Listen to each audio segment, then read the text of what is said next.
राधे राधे साथियों, आप सबको नए साल की हार्दिक शुभकामनाएं। नया साल आपके लिए बहुत ही अच्छा हो। आज का जो प्रसंग है वात्सल्य भगत श्री वसुदेव जी का है। साधु पुरुषों के लिए कोई कष्ट सहज नहीं होता, विद्वानों को किसी की अपेक्षा नहीं होती। कंदर पुरुषों के लिए कोई भी कार्य अकरणीय नहीं जान पड़ता और धैर्यशील पुरुषों के लिए कुछ भी दुस्सत्य नहीं है। पूर्व काल प्रजापति सुतपा तथा उनकी पत्नी ऋषि ने बहुत दिन तक तपस्या करके भगवान का संतुष्ट किया।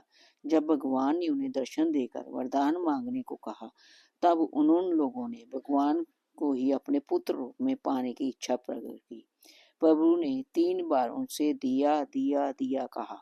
उस कल्प में भगवान का अवतार माता ऋषि से हुआ, वह पृशनी गर्भ कहलाए। दूसरे कल्प में प्रजापति सुतपा हुए, कश्यप जी और पृशनी हुई देवी माता अदिति। भगवान ने वामन रूप से उनके यहाँ अवतार लिया, क्योंकि 3 बार भगवान ने दिया दिया कहा था। अतः तीसरी बार प्रजापति सुतपा जदुवंश शूरसेन जी के पुत्र वसुदेव जी हुए।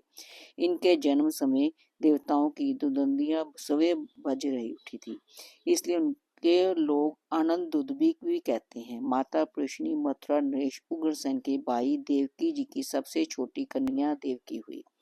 वसुदेव जी के कुल 18 विवाह हुए थे। देव की 6 कन्याएं तो वसुदेव को ही विवाही हो गई थी। जब देवकी जी का विवाह उनसे हो गया, तब उग्रसेन का ज्येष्ठ पुत्र कंस अपनी छोटी चचेरी बहन के स्नेहवश सवय वसुदेव देवकी के रथ का सारथी बनकर उन्हें घर का पहुंचाने चला। मार्ग में आकाशवाणी उनसे कहा, मूर्ख, तू जिसे घर पहुंचाने जा रहा है उसकी 8वीं संतान के हाथ से तेरी मृत्यु होगी। इतना सुनते ही कंस ने तलवार खींच ली और देवकी को मारने के लिए उद्यत हो गया। वसुदेव जी ने उसे बहुत समझाया, शरीर तो नश्वर है, मृत्यु एक न एक दिन होगी ही।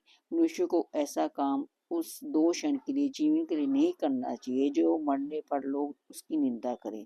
जो प्राणियों को मुंह वश कष्ट देता है, मरने पर जम के दूत घोर नरक में डालकर युगों तक उसे भयंकर पीड़ा देते हैं।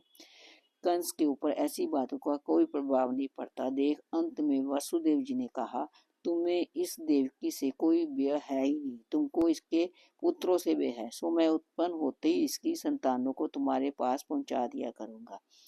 कंस जानता था कि वासुदेव इतने धर्मात्मा है, इतने सत्यनिष्ठ है कि वे अपनी बात टाल नहीं सकते। उसने देवकी को मारने का प्रयत्न छोड़ दिया। समय आने पर देवकी के पुत्र हुआ। वसुदेव जी जैसे संत पुरुष के लिए कोई भी त्याग दुष्कर नहीं।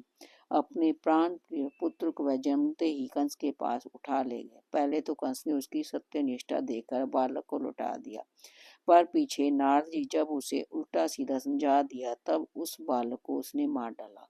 वसुदेव देवकी को भी कारागार में डाल दिया। देवकी के पुत्र उत्पन्न होते ही कंस उसे मार डालता। 6 पुत्र उसने इसी प्रकार मार दिए। 7वें गर्भ में संकर्षण जी थे। योग माया ने उन्हें देवकी के पेट से रोहिणी में आकर्षित कर दिया। अष्टम तो भाद्रपद कृष्ण पक्ष की अष्टमी को आधी रात में सवे श्री कृष्ण चंद्र ही प्रकट हुए। भगवान के आदेश से वसुदेव रात्रि में ही उन्हें गोकुल नंद भवन में पहुंचा आए और वहां से यशोदा जी के नवजात बालिका ले गए।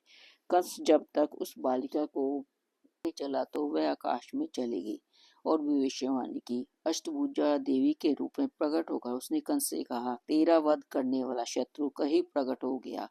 कंस ने यह सुनकर वसुदेव देवकी को कारागार से छोड़ दिया। दुरात्मा कंस जान गया कि उसे मारने वाला नंद में ही आया है। उसने जो अस्त्र व्रज में वह सभी श्री कृष्ण हाथों सदगति पा गए। जब नारद जी से पता लगा कि श्री कृष्ण बलराम तो वसुदेव के ही पुत्र हैं, तब तो वह बहुत रुष्ट हुआ। उसने हथकड़ी बेरी से वसुदेव देवकी को जकर पुनः बंदी गृह में डाल दिया। अनंतः श्री कृष्ण चंद्र मथुरा आए। कंस को उन्होंने मार कर मुक्त कर दिया। माता पिता की बेरियां काटकर जब राम श्याम उनके पदों में प्रणाम करने लगे, वसुदेव जी आश्चर्य में खड़े रह गए। वह जानते थे कि श्री कृष्ण चंद्र साक्षात परमात्मा है, परंतु लीला में श्याम सुंदर ने माता पिता से क्षमा मांगी, मीठी बातें की और वात्सल्य भाव जागृत कर दिया। श्री वसुदेव की महिमा, उनके सौभाग्य का कोई अनुमान भी कैसे कर सकता है।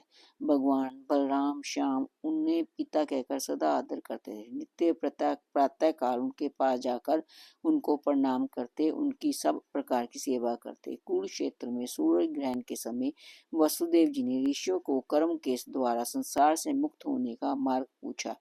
ऋषियों ने उनसे यज्ञानुष्ठान कराया। वहां ऋषियों ने उनसे कहा, श्री कृष्ण ही साक्षात ब्रह्मा है। द्वारका में वसुदेव जी ने जब श्याम सुंदर से ये बात कही, तब उन मयूर मुकुटधारी ने पिता को एक ही आत्मा सब में सर्वत्र एक रस व्याप्त है ये तत्व ज्ञान उपदेश दिया।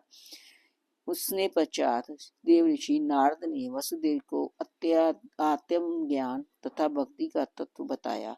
जब प्रभा क्षेत्र में श्री कृष्णचंद्र ने लीला श्रवण कर ली, तब दारुक से स्वाद प्राप्त हुआ। तब वसुदेव जी भी शंखोद्वार तीर्थ से प्रभास गए और वहां उन्होंने भी श्री कृष्ण का अनुगमन किया। ये कथा आपको कैसी लगी मुझे जरूर बताइए। अगर कोई त्रुटि रह गई हो तो मुझे क्षमा कीजिए। धन्यवाद।